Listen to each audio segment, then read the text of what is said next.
Olá pessoal, vamos continuar com nossa videoaula.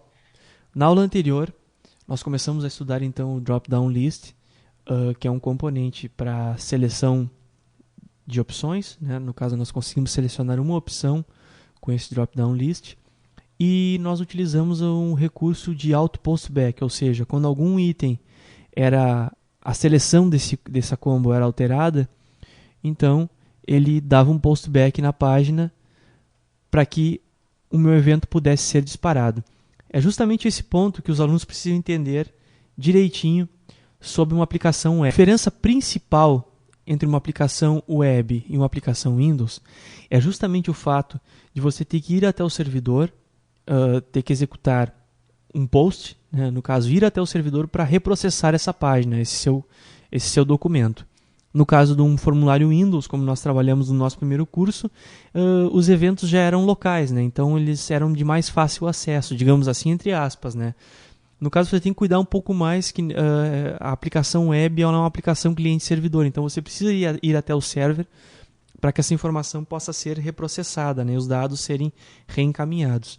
Então, é isso que vocês têm que prestar atenção nesse início de curso, esse que é o ponto principal de entendimento. Tá ok? Bem, nós visualizamos então o isPostback, essa propriedade isPostback, e nós vamos continuar usando isso ao longo do curso, esse nosso aprendizado, ok? Bem, vamos verificar agora, vamos estudar agora a checkbox. A checkbox, ela funciona de maneira muito parecida com as aplicações Windows, e ela é justamente para você. Ela tem o mesmo intuito, a mesma funcionalidade da que nós verificamos nas operações em formulários Windows. Ela justamente valida ou não uma situação, um componente, né? Então você coloca um texto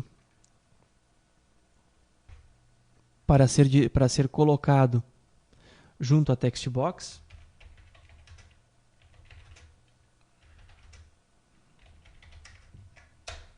E aí, nesse momento, então, há uma seleção ou não desse componente, né? Podemos trocar de nome do componente, vamos chamá-lo de agree. Ok? Então, esse componente chamado de agree, você seleciona se ele vai ser checado de início ou não. Você pode ter, nesse caso, o auto-postback, ou seja, se você selecionar o auto-postback verdadeiro, quando você clicar, ele vai disparar o formulário, né?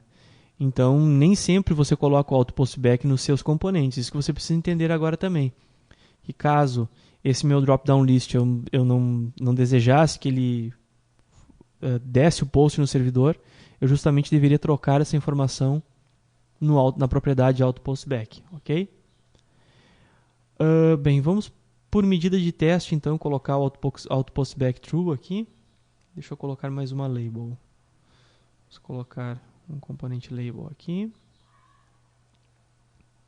Ok, vai ser label 2, então. E nós podemos, então, programar um evento dando 2 cliques na minha checkbox, né? Ele já cria automaticamente o evento quando o meu checked foi alterado. Ele chamou de checked change, ok? Então, quando for alterado, eu vou setar a minha label 2 igual a agree, que é o meu componente, né, que nós demos o nome para ele disso, ponto .checked, que é a propriedade que verifica se ele está checado ou não. Essa propriedade, ela é uma booleana, ó, como você pode ver aqui, ó. Então eu tenho que transformar ela em string, né? ToString. Ok? Então, quando eu trocar, o meu label vai ser alterado. Vamos debugar a aplicação.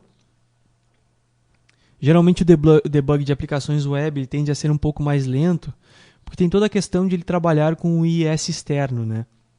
Então são componentes. Com o tempo isso vai ficando com um entendimento muito mais simples, mas você tem que entender que ele chama uma aplicação externa que é o Internet Explorer, né? Ou o browser que você programar para isso. e então ele tem um gasto um pouco maior de processamento, né? Clicando na minha check, então ele já alterou o texto do meu label. E assim ele vai fazendo essa alteração. Bem, muita gente está acostumada, gente que já programa em HTML, a fazer essa troca de conteúdo por JavaScript. É muito mais econômico, é claro. Mas esse exemplo dessa aula de hoje ele é muito mais didático. Mas você, no futuro, tende a trabalhar com JavaScript junto com o ASP.NET para salvar recursos do seu sistema. Ok? Bem, continuando. Esse componente checkbox, então, ele é bastante simples, né? Ele é um componente que vai validar uma seleção ou não desse componente, valendo-se dessa simples propriedade booleana. Então, é um componente bastante simplificado, né? Continuando, nós temos então a listbox. Listbox, ela tem um funcionamento bastante parecido com o drop-down list.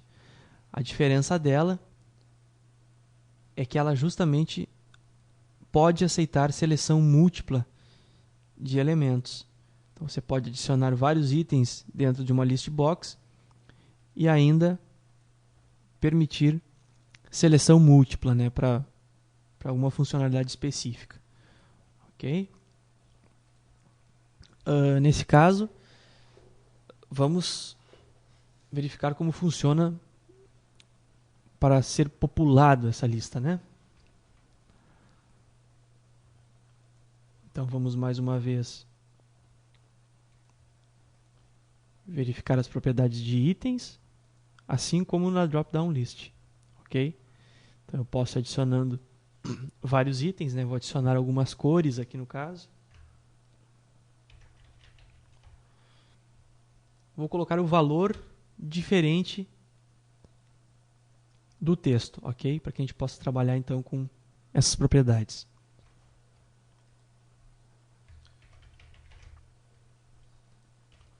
Estou populando com várias cores.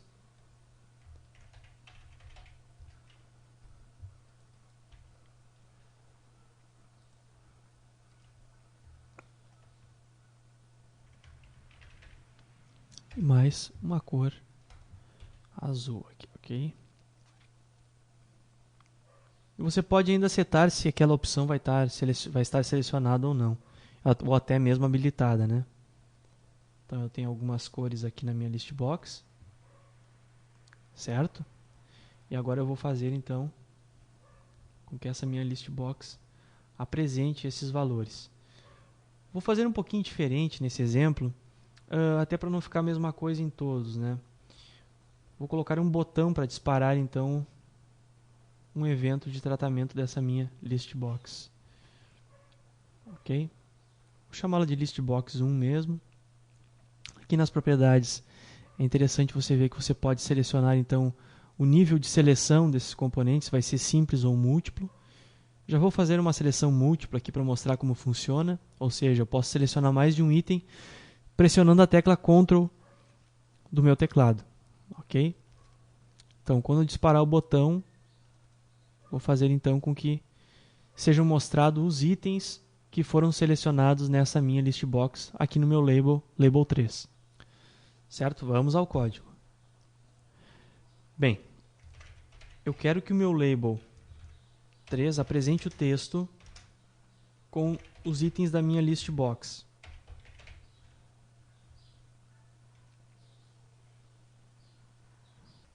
Ok, eu quero nesse caso então que seja mostrado o valor do item selecionado. Perfeito. Uma string. Só acontece o seguinte, se eu fizer dessa forma, aqui,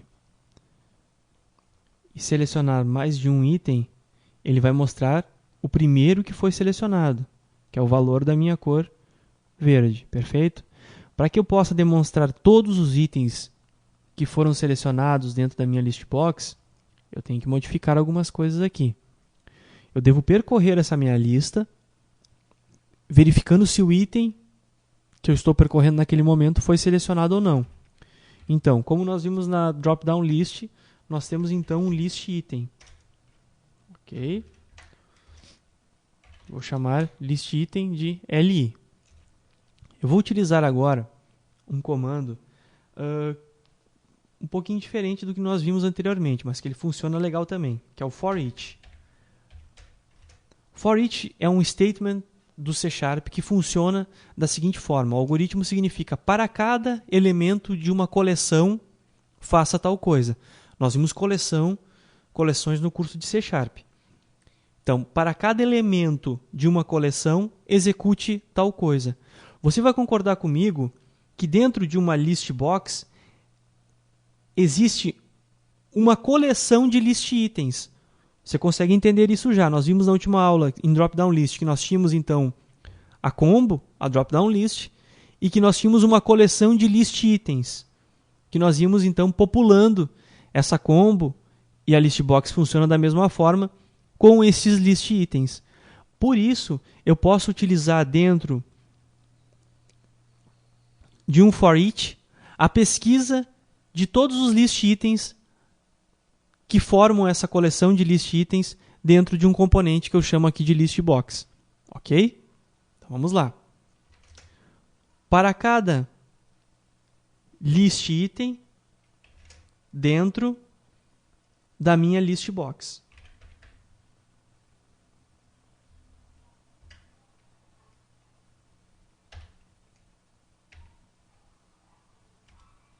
Listbox1 ponto itens. Vamos lá. Aqui vai os parênteses. E aqui vão as chaves. Ok. Bem, aqui eu posso declarar o list item aqui dentro, direto o tipo que eu vou utilizar, então não preciso dessa variável. Ok. Tá, agora está certinho. Vamos fazer assim. Então, o comando ficaria assim. Para cada list item que eu chamei de li, essa variável vai ter um escopo interno a esse meu statement for each dentro do listbox.itens. Por quê? Você vai verificar aqui, passando o mouse em cima de itens, que ele é uma list item collection. Ok? Então, ele é uma coleção de list itens. Quando eu vou verificar uma coleção de alguma coisa, eu utilizo o for each para isso.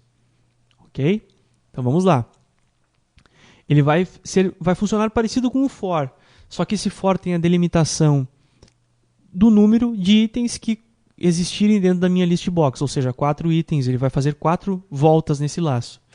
Para cada volta eu vou dizer o seguinte: if se o list item está selecionado, então você vai concatenar o meu texto mais igual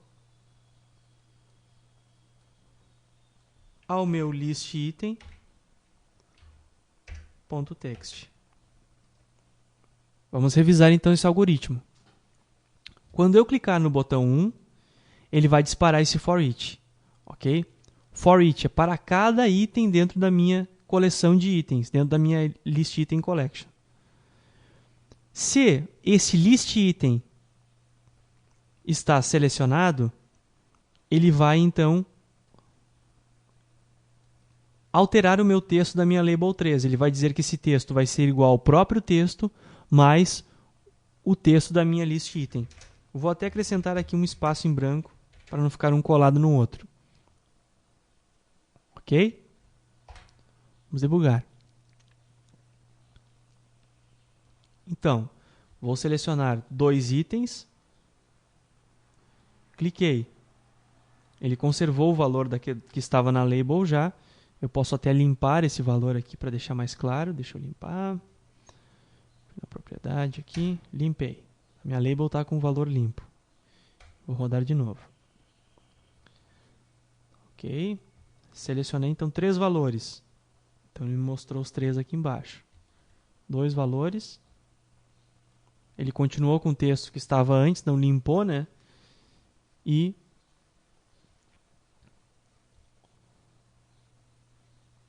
acresceu o conteúdo na minha label. Você pode fazer aqui ainda para melhorar ainda mais esse algoritmo para que ele limpe o texto da label 3 antes de fazer o laço. Aqui, agora sim vai funcionar legal. Pronto, selecionei 2 itens, estão ali. Selecionei mais 2, estão ali.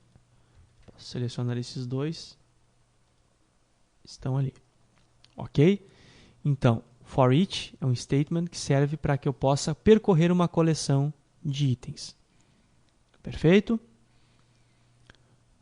Minha sugestão, então, é que os alunos façam mais um exemplo desse list, utilizando o list box, para que possam, então, aprender como funciona o for each. Nós vamos ver mais vezes o for each dentro do nosso curso, tá ok? Por enquanto é isso, pessoal. Muito obrigado. Até logo.